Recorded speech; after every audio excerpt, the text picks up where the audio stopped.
আমার প্রিয় বন্ধুরা, আশা করছি তোমরা যে যেখানে আছো সকলেই ভালো আছো গো। আমিও বেশ ভালো আছি। তো বন্ধুরা দেখো, বলতে বলতে চায়ের সাজ সরঞ্জাম নিয়ে চলে এলাম। ওদিকে আমি চা করলাম, চা খেলাম, চায়ের একটু বাসনপত্রগুলো ধুয়ে নিলাম। তারপরে এই যে চলে এসেছি বিছানাটা তুলে নিতে। আর কি বলো তো বন্ধুরা, আজকে না একটু ঠান্ডাটা ভালোই আছে। চাদরটা গায়ে দিয়েছিলাম, তো চাদরটাকে খুলে দিলাম। অনেকক্ষণ উঠেছি, কাজ টাজ করতে করতে গরম লাগছিল, তাই খুলে চাটা করলাম। করে এই যে কাঁথা বালিশগুলোকেও তুলে নিচ্ছি। আর কি বলতো, আজকে সমস্ত বাসি কাজগুলো করেছি। এমনকি ঠাকুর মন্দিরে জল ঢালা, ফুল তোলা, তুলসী মঞ্চ ধোয়া, ওগুলোও করে নিয়েছিলাম। কারণ ওগুলো একবার মধ্যে না করলে না দেরি হয়ে যায়, তাই ওগুলো করে তারপরে চা করেছি। আর তারপর এই যে বিছানা কাঁথা তুলতে চলে এসেছি। তো চলো বন্ধুরা, এখন বাজে সকাল 10টা। আর এসেছি আমি একটা অন্য জায়গা। দেখতেই পাচ্ছো আমার মাথায় ছিল হেলমেটটা এখন আমি এই যে রেখেছি। আর এই যে কত গাড়ি, আর এই যে আমি বসে আছি একটা ওই গাড়ির ওপর।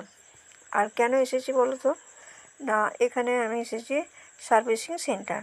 মানে আমার ওই যে স্কুটিটা আছে, ওই স্কুটিটা সার্ভিসিং করাবো। আর ওই যে ব্যাটারিটা না নষ্ট হয়ে গেছে মনে হচ্ছে, মানে পা দিয়ে স্টার্ট করতে হচ্ছে, হাত দিয়ে হচ্ছে না, তাই ওই ব্যাটারিটা চেঞ্জ করব।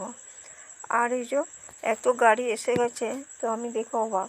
মানে আমাদের তো অনেক দেরিতে হবে মনে হচ্ছে, যারা আগে এসেছে তাদেরগুলোই আগে হবে। তো অনেকটা হেঁটে এসেছি। মানে কি বলতো, এখানটাতে না খুব জ্যাম ছিল। জ্যাম বলতে ওই যে গাড়ি ঘোড়ার চাপ ছিল। এটা মেন রাস্তা, তাই আমি নেমে গিয়েছিলাম। তোমাদের দাদাভাই কিন্তু এসেছিলো। আমি নেমে ওই মেন রাস্তা থেকে হেঁটে হেঁটে এসেছি, তাই খুব ক্লান্ত লাগছে বলে এই গাছের তলাতেই বসে আছি। তো চলো দেখি কখন গাড়ি আমার সার্ভিসিং হয়। তো বন্ধুরা দেখো, এই যে সার্ভিসিংয়ের জন্য যে নাম লিখবে সেই দাদা চলে এসেছে। ও বলছে যে কোন গাড়ি কখন এসেছে, তাই যে যারা যারা এসেছে তারা তারা বলছে, তাই আমার গাড়িটারও নাম লেখাচ্ছে, আর আমি এখান থেকেই শুনতে পাচ্ছি। আর এই যে বসে বসে কত কিছু দেখছি বলো তো। মেন রাস্তা দিয়ে বাস যাচ্ছে, এটা মেন রাস্তা মানে হাই রোড, এদিকে বাস যাচ্ছে, কত দ্রুত গতিতে বাসগুলো যাচ্ছে, আমি সেটাই বসে বসে দেখছি। মানে চোখের পলক পড়ছে না, বাস, তারপরে 4 চাকা, অনেক কিছু যাচ্ছে। আর ওই যে এই একটা বাস আসছে, বাসের কালারটাও খুব সুন্দর। আর এই পিছনে মানে ওই বাম দিকে হচ্ছে রেল স্টেশন, ট্রেনও যাচ্ছে, আওয়াজটা আসছে।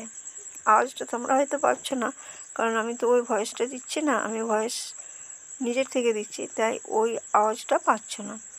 আর বলতে বলতেই যে গাড়িতে নাম লেখানো হয়ে গিয়েছিল, টোকেনও দিয়ে দিয়েছিল যে আমার গাড়িটাকে এবারে ওই সার্ভিসিং সেন্টারের ভিতরে নিয়ে যাচ্ছে। আর তোমাদের দাদা ভাই যাচ্ছে, আমাকেও ডাকছে, তো আমার না যেতে ইচ্ছে হচ্ছে না, এখানটা খুব ছায়া, তাই আমি বলছি যে এখানটাতেই বসি। তো বলছি এসো দেখবে, এসো ভেতরটা কীরকম। তাই যে আমিও যাচ্ছি। আর দেখছো কত বাস, বললাম না যে কত বাস গাড়ি সব কিছুই কিন্তু এদিকে যায়। আর এই যে বলতে বলতে আমি চলে এসেছি সার্ভিসিং সেন্টারের ভিতরে। আর দেখছো এখানটা কি গরম, মানে জায়গাও নেই, পা ফেলবার মতন জায়গা হচ্ছে না। এদিকে সরাচ্ছি বলছে ওদিকে সরান, ওদিকে সরাচ্ছি বলছি এদিকে সরে দাঁড়ান। আর এই যে আমার গাড়িটাকে চাপিয়ে দিয়েছে এখানেই সার্ভিসিংটা হবে। চলো, এর আগে আমি সার্ভিসিং করিয়েছি, কিন্তু আমি ভেতরে কোনোদিন ঢুকিনি, আজকে আমি ভেতরে ঢুকলাম। আর এই গাড়িটা যদি হাতে স্টার্ট দেওয়া না যায় না, খুব অসুবিধে, মানে আমার পক্ষে তো খুবই অসুবিধে, পা দিয়ে স্টার্ট করা যায় না, আমি পারিও না। তোমাদের দাদাভাই করে, এবার ওটি কোথাও নিয়ে যাব, তখন তো আমাকে সে পা দিয়ে স্টার্ট করতে হয়, তাই আমি স্কুটি এখন চালাইও না। এটা রিপেয়ারিং মানে ওই সার্ভিসিং হোক, তারপরে চালাবো। আর এই যে এইও গাড়ি কিনেছে, এও চলে এসেছে। তো আমি ওই সার্ভিসিং সেন্টারের ভেতর থেকে বেরিয়ে চলে এসেছি। এসে এই যে এই কাঁঠাল গাছের এখানে বসেছি। আর এই যে বসে আছে একটা গাড়ির উপরে, কারণ এই গাড়িটাতেই ওরা স্কুটি, মোটরসাইকেল এগুলো আনে। আর এই যে বন্ধুরা দেখছো গাছটায় কি ইঁচড় ধরেছে গো, আর এত মিষ্টি একটা সেন্ট উঠছে, আমার মনে হচ্ছে যেন গন্ধটা আমি খুব জোরে জোরে নিই। তো বলতে বলতে গাড়ির আমার সার্ভিসিং হয়ে গিয়েছিলো, ব্যাটারিও চেঞ্জ করে দিয়েছিল, এখন এবারে বাড়ি ফেরার পালা। তো এই যে তোমাদের দাদাভাই স্কুটি চালাবে আর আমি পিছনে বসে যাব। আর দেখছো কত বাস, বললাম না যেখানে শুধু আমি বাস দেখছিলাম বসে বসে। আর কি সুন্দর সুন্দর কালার, আর রোদও খুব। এখন বাজে প্রায় ওই 12টার মতন। এবারে আমাদেরকে যেতে হবে প্রায় 1.5 ঘন্টা, তারপরে বাড়ি।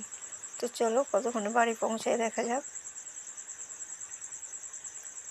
দেখো বন্ধুরা, এবার আমরা হাই রোডে উঠবো। তারপরে যে বন্ধুরা চলে এসেছি একেবারে শহরের ভেতর। মানে এই জায়গাটিকে তোমরা কেউ অনুমান করতে পারছো? এটা কথা, এটা আমি বলে দিচ্ছি, এটা হচ্ছে বিষ্ণুপুর। এটা বিষ্ণুপুরের ওই চকবাজারের কাছে। মানে খুব জ্যাম এখানে, এখানে দাঁড়িয়ে আছি চকবাজারের ওখানটাতেই দাঁড়িয়ে আছি। অনেকক্ষণ থেকে প্রায় 15 মিনিট জ্যাম হয়ে গেছে, মানে যাওয়াই যাচ্ছে না। তো চলো, এই রোদের মধ্যে দাঁড়াতেও আমার খুব কষ্ট লাগছে। তো বন্ধুরা, ভিডিওটা কেমন লাগলো জানাবে। আজকে ভিডিও এখানেই শেষ করছি। টাটা।